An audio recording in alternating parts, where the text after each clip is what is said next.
ભાદરવા માસની સુદ પક્ષની એકાદશી એટલે પરિવર્તિની એકાદશી. પરિવર્તિની એકાદશીને પાર્શ્વ એકાદશી, જલજેલણી એકાદશી અથવા તો વામન એકાદશી પણ કહેવાય છે. દક્ષિણયાનના સમયગાળામાં જ્યારે ભગવાન વિષ્ણુ સૂઈ જાય છે અને આ દિવસે તેઓ બાજુ ફેરવે છે, એક બાજુથી બીજી બાજુ સૂવાની મુદ્રામાં જે ફેરફાર કરે છે તેને પરિવર્તિની એકાદશી કહેવામાં આવે છે. જો આપને અમારો આ વિડીયો પસંદ આવે તો લાઈક કરશો, શેર કરશો અને સબસ્ક્રાઇબ કરશો, જેથી કરીને નવા વિડીયો આપના સુધી પહોંચી શકે. પરિવર્તિની એકાદશી 3 સપ્ટેમ્બર બુધવારના સવારે 3:53 વાગ્યે શરૂ થશે અને બીજા દિવસે 4 સપ્ટેમ્બર 2025ના સવારે 4:21 સમાપ્ત થશે. ઉદયતિથિ મુજબ પરિવર્તિની એકાદશી 3 સપ્ટેમ્બરે કરાશે, જ્યારે કે 4 સપ્ટેમ્બરે પારણા એટલે કે ઉપવાસ તોડવાનો સમય રહેશે. બપોરે 1:36 થી લઈ સાંજે 4:07 સુધી. પરિવર્તિની એકાદશી આ દિવસે ભગવાન વિષ્ણુએ વામન અવતાર લીધો અને મહાબલીને પાતાળ લોકમાં મોકલ્યા. આ એકાદશી વામન જયંતીના એક દિવસ પહેલા આવે છે, એટલે વામન એકાદશી પણ કહેવાય છે. તો ભગવાન કૃષ્ણ ગોપીઓને વૃંદાવનમાં હોળી વિહાર માટે લઈ ગયા હતા અને બદલામાં દહીં માગ્યું હતું. આથી આ દિવસે દહીંનું દાન અને વિતરણ પણ કરવું જોઈએ. આથી આ દિવસને જલજેલણી એકાદશી પણ કહેવાય છે. જળઝેલણી એકાદશી કે પરિવર્તિની એકાદશી કરવાથી દુઃખો નષ્ટ પામે છે.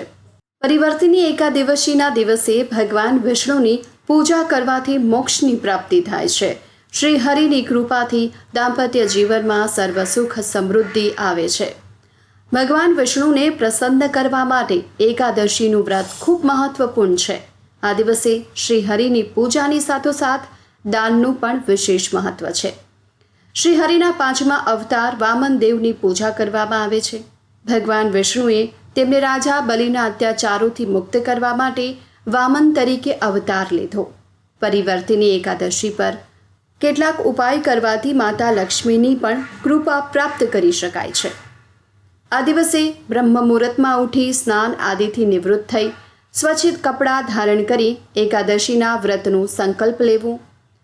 લાકડાના બાજોઠ પર પીળું કપડું પાથરી ભગવાન વિષ્ણુની પ્રતિમાને સ્થાપિત કરવી અને પૂજા કરવી. સૌથી પહેલાં ભગવાન વિષ્ણુને જળ ચડાવવું અને બાદમાં પીળું ચંદન, અક્ષત ચડાવવું, ફૂલ, માળા, તુલસી દળ અર્પણ કરો. પરિવર્તિની એકાદશીના દિવસે ઉપવાસની સાથે ભગવાન વિષ્ણુના વામન અવતારની પણ પૂજા કરવામાં આવે છે. આ દિવસે આ વ્રતની કથા સાંભળી અને વ્રત પૂર્ણ કરવામાં આવે છે, તો જ તેનું પુણ્ય અને ફળ પ્રાપ્ત થાય છે. હવે જાણી લઈએ પરિવર્તિની એકાદશીની વ્રત કથા. એકવાર યુધિષ્ઠિરને ભગવાન કૃષ્ણ પાસેથી પરિવર્તિની એકાદશીના વ્રત વિશે જાણવાની ઈચ્છા થઈ. શ્રી કૃષ્ણએ તેમને પરિવર્તિની એકાદશી વિશે કહ્યું. શ્રી કૃષ્ણ ભગવાન બોલ્યા, હે રાજન, હવે હું અનેક પાપ નષ્ટ કરનારી અને અંતમાં સ્વર્ગ દેનારી ભાદરવાની શુક્લ પક્ષની વામન નામની એકાદશીની કથા કહું છું. આ એકાદશીને જયંતી એકાદશી પણ કહે છે. એકાદશીની કથા સાંભળવા માત્રથી પાપોનો નાશ થાય છે. આ જયંતી એકાદશીની કથાથી પાપીઓનો ઉદ્ધાર થાય છે. જો કોઈ ધર્મપારાયણ મનુષ્ય આ દિવસે પૂજા કરે છે તેને સંસારની પૂજાનું ફળ પ્રાપ્ત થાય છે. જે મનુષ્ય એકાદશીના દિવસે ભગવાન શ્રી હરિની પૂજા કરે છે તે 3 દેવતા અર્થાત બ્રહ્મા, વિષ્ણુ અને મહેશની પૂજા કરે છે.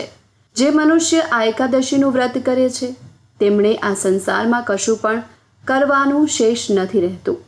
એકાદશીના દિવસે ભગવાન વિષ્ણુ પડખું બદલે છે, આથી તેને પરિવર્તિની એકાદશી કહે છે.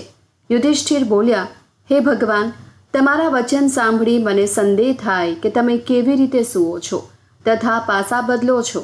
તમે બલિને કેમ બાંધ્યા અને વામન રૂપ ધારણ કરી કઈ લીલાઓ કરી? ચાતુર્માસની વ્રતની વિધિ કઈ છે અને તમારા શયન કરવાથી મનુષ્યનું કયું કર્તવ્ય બને છે તે બધું વિસ્તારપૂર્વક કહો. શ્રી કૃષ્ણ ભગવાન બોલ્યા, હે રાજન, હવે તમે પાપોને નષ્ટ કરનારી આ કથાનું શ્રવણ કરો. ત્રેતા યુગમાં બલિ નામનો એક દાનવ હતો. અત્યંત ભક્ત, દાની, સત્યવાદી અને બ્રાહ્મણોની સેવા કરનાર હતો. તે તે પોતાની ભક્તિના પ્રભાવથી સ્વર્ગમાં ઇન્દ્રના સ્થાન પર રાજ્ય કરવા લાગ્યો. ઇન્દ્ર તથા અન્ય દેવતા આ વાતને સહન ન કરી શક્યા અને ભગવાન પાસે જઈને પ્રાર્થના કરવા લાગ્યા. આથી ભગવાને વામન રૂપ ધારણ કર્યું અને રાજા બલિને જીતી લીધો. ત્યારે યુધિષ્ઠિર બોલ્યા, હે જનાર્દન, તમે વામન રૂપ ધારણ કરી એ બલિને કેવી રીતે જીત્યો? મને વિસ્તારપૂર્વક કહો. શ્રી કૃષ્ણ ભગવાન બોલ્યા કે હે રાજન, મેં વામન રૂપ ધારણ કરી રાજા બલિને યાચના કરી કે રાજન, તમે મને 3 ડગલાની ભૂમિ આપી દો. તેનાથી તમને 3 લોકનું દાનનું ફળ પ્રાપ્ત થશે. રાજા બલિએ આ નાની યાચનાનો સ્વીકાર કર્યો અને ભૂમિ આપવા માટે તૈયાર થયો. ત્યારે મેં મારો આકાર વધારી દીધો અને ભૂલોકમાં પગ, ભુવનલોકમાં જાંગ, સ્વર્ગલોકમાં કમર, મહરલોકમાં પેટ, જળલોકમાં હૃદય, તપલોકમાં કંઠ અને સત્યલોકમાં મુખ રાખી પોતાનું માથું ઊંચું ઉઠાવ્યું. આ સમયે સૂર્ય, નક્ષત્ર, ઇન્દ્ર તથા અન્ય દેવતા મારી સ્તુતિ કરવા લાગ્યા.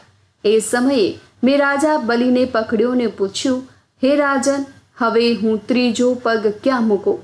આ સાંભળીને રાજા બલિએ પોતાનું મસ્તક નીચે કર્યું, તેના મસ્તક પર 3જો પગ રાખી દીધો અને ભક્ત દાનવ પાતાળમાં ચાલ્યા ગયો. ત્યારે તે મને વિનંતી કરી. મેં તેને કહ્યું, હે બલિ, હું સદૈવ તારી પાસે રહીશ. ભાદરવા માસના સુદ પક્ષની પરિવર્તિની નામની એકાદશીના દિવસે મારી એક પ્રતિમા રાજા બલિ પાસે રહે છે અને એક ક્ષીરસાગરમાં શેષનાગ પર શયન કરે છે. આ એકાદશીએ વિષ્ણુ ભગવાન સૂતા સૂતા પડખું બદલે છે. આ દિવસે વિષ્ણુ ભગવાનની પૂજા કરવામાં આવે છે. તેમાં ભાત અને દહીં સાથે ચાંદીનું દાન કરવામાં આવે છે. આ દિવસની રાત્રિએ જાગરણ કરવું અને આ પ્રકારે વ્રત કરવાથી મનુષ્ય સમસ્ત પાપોથી મુક્ત થઈ સ્વર્ગલોકમાં જાય છે.